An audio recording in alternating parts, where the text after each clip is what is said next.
Assalamualaikum warahmatullahi wabarakatuh. Ibu dan Bapak, hari ini masih semangatkah? Alhamdulillah, saya yakin Ibu dan Bapak selalu semangat. Pada kali ini kita akan membahas modul 4 PDGK 4109, menggunakan kosakata yang tepat. Pada modul ini ada dua kegiatan belajar. Kegiatan belajar pertama membahas semantik bahasa Indonesia. Nanti dari pengertiannya, kemudian ragam maknanya, dan relasi makna. Pada kegiatan belajar 2 membahas perkamusan. Ada pengertian kamus, manfaat kamus, jenis kamus, bagaimana menggunakan kamus, dan menyusun kamus sederhana. Baik, kita mulai dengan kegiatan belajar pertama, semantik bahasa Indonesia. Kata semantik berasal dari bahasa Yunani. Sema yang berarti tanda atau lambang. Semantik merupakan bagian dari 3 tataran bahasa yang meliputi fonologi, tata bahasa, morfologi dan sintaksis, dan semantik.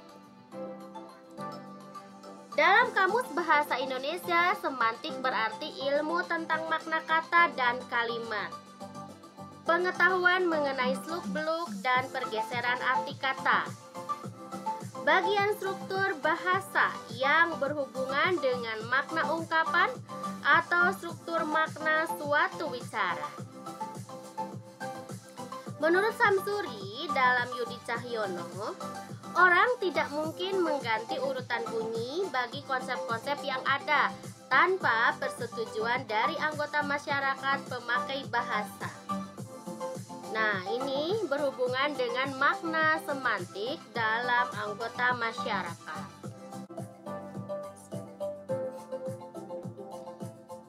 Baiklah, kita lanjutkan dengan pembahasan ragam makna. Ada banyak ragam makna, misalnya dikemukakan oleh Leach tentang tipe makna. Ada makna konseptual, konotatif, stilistik, afektif, refleksi, kolokatif, dan tematik. Ya, ada juga makna yang dimukakan oleh Jaya Sudarma dan beliau juga mengutip dari beberapa ahli ya. Ada jenis makna sempit, luas, kognitif, konotatif dan emotif, referensial, konstruksi, leksika dan gramatika, idesional, proposisi, pusat, viktorial, dan idiomatik. Silakan Ibu dan Bapak bisa mempelajarinya lagi. Berbagai makna ini cari dalam kamus Thesaurus atau dalam sumber yang lain. Yang terpenting kita membaca dan membaca lagi. Selanjutnya, kita akan membahas makna leksika dan makna gramatika. Makna leksikal adalah makna yang sesuai dengan referensinya atau sesuai dengan hasil pengamatan panca indera kita. Contoh makna leksikal pada kalimat ayah menyuruh adik memberi amplop. Kata amplop ini bermakna sampul surat. Pada kalimat pejabat baru itu sudah mulai menerima amplop dari para pengusaha. Nah, kata amplop di sini bermakna uang suap. Pada kalimat bunga mawar itu sudah layu, kata bunga adalah nama jenis bunga. Namun pada kalimat Risma gadis cantik itu menjadi bunga kampus, kata bunga di sini bermakna mahasiswi tercantik. Ya, itulah ya. Kata itu bisa memiliki makna leksikal sesuai dengan referensi kalimatnya. Selanjutnya ada makna gramatika. Adalah makna yang muncul karena proses gramatikal. Proses gramatika meliputi afiksasi atau pengimbuhan, reduplikasi atau pengulangan, dan komposisi atau pemajemukan. Contohnya pada kalimat adik berlari setelah mencubit lengan temannya. Ini ada afiksasi ya. Rumah di desa halamannya luas-luas. Nah, Ini makna luas itu menjadi makna pengulangan. Denny akan meminta surat keterangan dari ketua RT. Surat keterangan ini makna gramatikal karena pemajemukan. Selanjutnya ada makna denotatif dan makna konotatif. Ibu dan Bapak mungkin sudah terbiasa ya. Sebuah kata mempunyai makna denotatif apabila kata tersebut memiliki nilai rasa positif atau menyenangkan. Sebaliknya, sebuah kata akan mempunyai makna konotatif apabila memiliki nilai rasa negatif atau tidak menyenangkan. Sini ada gadis cantik itu berbadan langsing. Nah, ini denotatif. Siswa yang berkelompok itu sedang mendiskusikan pelajaran sekolah, ini juga denotatif. Badannya krempeng seperti kurang gizi. Nah, ini konotatif ya. Sekurus-kurusnya orang kalau dibilang krempeng itu jelek ya. Kemudian orang yang gembrot itu adalah kakak tirinya. Nah, segemuk-gemuknya orang dikatakan gembrot tidak suka ya. Itu konotatif. Berikutnya ada makna konseptual dan makna asosiatif. Makna konseptual adalah makna yang sesuai dengan referensinya atau makna yang bebas dari asosiasi apapun. Makna konseptual sebelumnya sama dengan makna denotatif atau makna leksika. Makna asosiatif adalah makna sebuah kata yang ada hubungannya dengan keadaan di luar kebahasaan. Makna asosiatif sebenarnya sama dengan lambang-lambang yang digunakan oleh masyarakat. Makna asosiatif mempunyai hubungan dengan nilai-nilai moral serta nilai rasa. Nah, kalau begitu makna asosiasi atau asosiatif ini juga termasuk di dalamnya makna konotatif. Contoh kata bermakna asosiatif misalnya ada kata wanita dan perempuan. Jadi oleh masyarakat dilambangkan sebagai makhluk yang lemah begitu. Jadi berasosiasi dengan sesuatu yang lemah. Kata merah sebagai lambang keberanian, kemudian kata putih sebagai lambang kesucian dan lain-lain. Ya. Baik, kita lanjutkan dengan makna kata umum dan makna kata khusus. Makna kata umum adalah makna suatu kata yang bersifat umum. Maksudnya makna kata tersebut digunakan secara umum. Makna kata umum baru jelas bila berada dalam konteksnya. Makna kata khusus atau istilah adalah makna yang sifatnya khusus. Maksudnya hanya digunakan di kalangan ilmu tertentu. Makna khusus biasanya disebut dengan istilah. Contohnya kata kuping dalam pemakaian bahasa secara umum berarti indera pendengaran. Namun secara khusus, kuping itu merupakan daun telinga. Sedangkan telinga adalah indera pendengaran yang meliputi organ bagian luar dan dalam. Dengan demikian, kuping dan telinga merupakan dua istilah yang berbeda. Pada bagian selanjutnya, kita akan membahas relasi makna. Relasi makna atau hubungan makna adalah hubungan kemaknaan antara sebuah kata, frase, klausa atau kalimat dengan kata, frase, klausa atau kalimat lainnya. Relasi makna atau hubungan makna itu ada sinonim dan antonim, homonim, homofon, homograf, dan polisemi, serta hif. Baik, kita bahas sinonim dan antonim.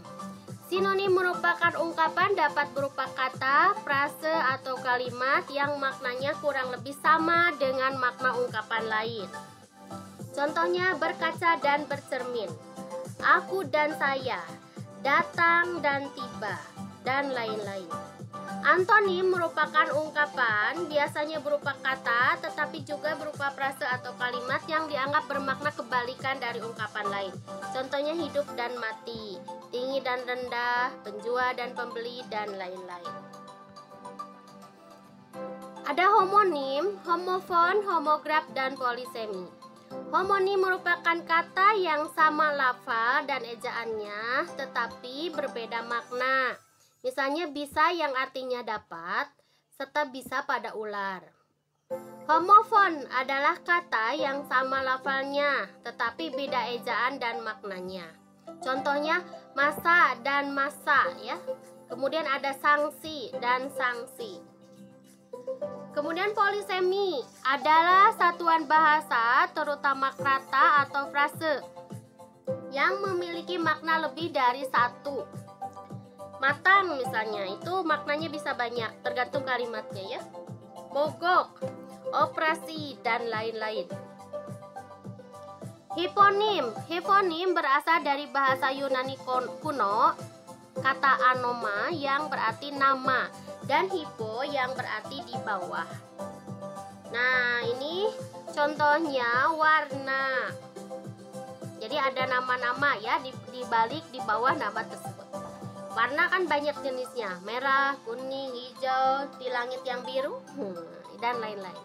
Buku ya ada banyak, buku cerita, buku gambar, buku pelajaran, dan lain-lain. Itu yang disebut hiponim.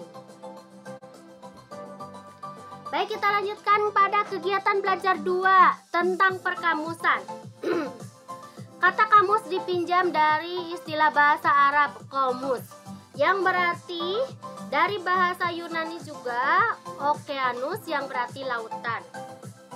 Seperti halnya sifat lautan yang dalam dan luasnya tak terhingga, kamus merupakan wadah untuk merekam kosakata yang jumlahnya semakin tak terbatas. Manfaat kamus. Seperti halnya dalam pertandingan, kamus bertindak sebagai wasit yang menentukan benar atau tidaknya bentuk tulisan atau makna suatu kata. Jenis kamus ada kamus eka bahasa, kamus dwi bahasa, dan kamus multi bahasa. Kamus eka bahasa itu memuat satu bahasa ya secara alfabetis dengan penjelasan makna dan contoh pemakaiannya dalam bahasa yang sama. Misalnya KBBI, Kamus Besar Bahasa Indonesia, atau kamus Inggris ya, Thesaurus Inggris misalnya. Ada juga kamus dwi bahasa, kamus yang memuat kata atau gabungan kata, suatu bahasa yang disusun alfabetis dengan penjelasan makna dan contoh pemakaian dalam bahasa lain atau yang menjadi bahasa sasaran. Contohnya kamus Inggris Indonesia, kamus Indonesia Jerman, kamus Jerman Indonesia. Kamus multibahasa, kamus yang memuat daftar kata padanannya lebih dari satu bahasa yang berbeda. Misalnya kamus Arab Indonesia Inggris. Ya, pokoknya lebih dari 2 ya. Contoh jenis kamus juga dapat Ibu dan Bapak lihat di modul halaman 4.23 sampai 4.27. Bagaimana menggunakan kamus? Untuk memahami cara menggunakan kamus, terlebih dahulu perlu mengetahui susunan kamus. Kamus yang baik pada dasarnya tersusun atas 3 bagian, yaitu pendahuluan, isi, dan pelengkap. Bagian pendahuluan memuat keterangan mengenai petunjuk pemakaian kamus.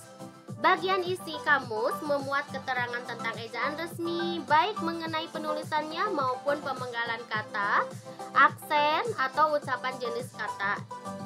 Etimologi, definisi, sinonim, bentuk-bentuk turunan kata, dan pemakaiannya dalam kalimat.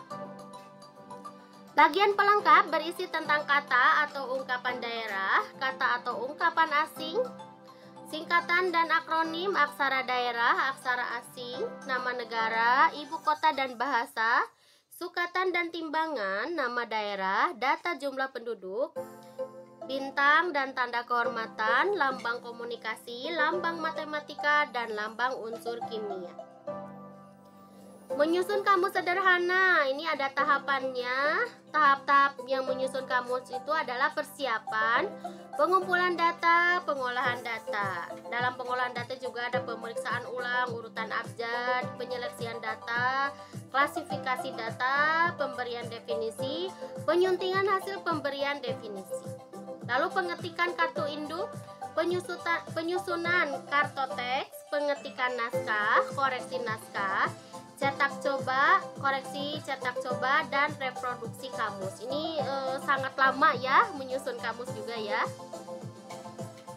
Nah, Ibu dan Bapak tolong baca lagi modulnya Bahasa dan Sastra Indonesia di SD, karena saya hanya menyampaikan garis besar saja ya. Terima kasih banyak Ibu dan Bapak atas perhatiannya. Kita kita lanjutkan dengan diskusi. Wassalamualaikum warahmatullahi wabarakatuh.